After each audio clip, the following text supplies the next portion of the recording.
The first episode of iCarly was aired on September 8th, 2007. I remember seeing the pilot then, when I was a child, and now it's been 15 years since that episode. iCarly is 15 years old today. So buckle up, today we take a look back at 15 years of iCarly. Let's go back all the way to the beginning. The creators of iCarly had long decided that they were going to star Miranda Cosgrove in a new show. They just hadn't entirely figured out what the show is going to be about yet. The original idea was called Starstruck, which was scrapped then for I, Sam, which featured two girls named Sam and Kira, which then later became iCarly. The most crucial aspect of the show was that Carly would be able to run her own web show and do whatever she'd like with that platform. The first traces of iCarly would be seen way back sometime in 2006, during the creation of the show Zoe 101.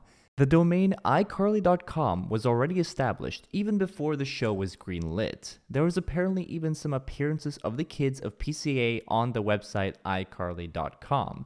Miranda Cosgrove would also appear on an episode of Zoe 101 weeks before the iCarly premiere would air for the first time. And actually, all three of our main stars from iCarly appeared on Nickelodeon shows earlier as well. Nathan Kress appeared briefly in Drake and Josh, and Jennette McCurdy appeared in an episode of Zoe 101.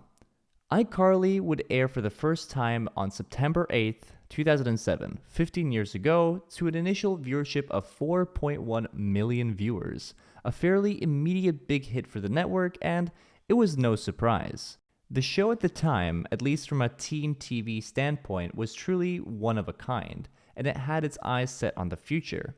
iCarly, at the very least, predicted internet streaming from home, web shows, influencers, funny videos going viral, meme culture, and other things. iCarly fully embraced the internet, even making an interactive website that viewers could use to communicate and interact with the show directly.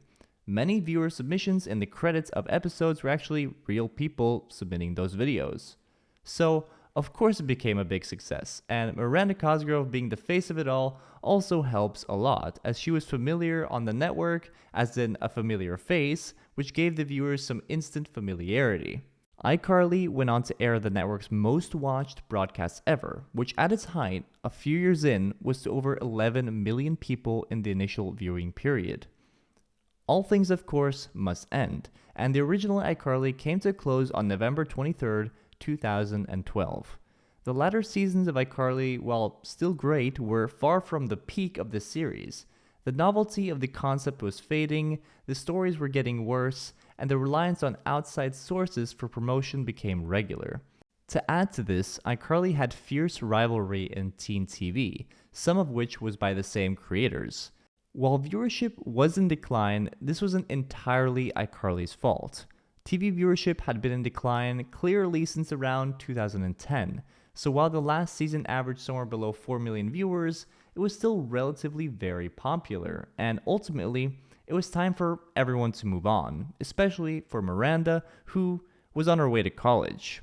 Everyone involved seemingly had an emotional time letting go of the show, but there was an iCarly spinoff, and let us not forget what Carly and Sam told us in the final episode.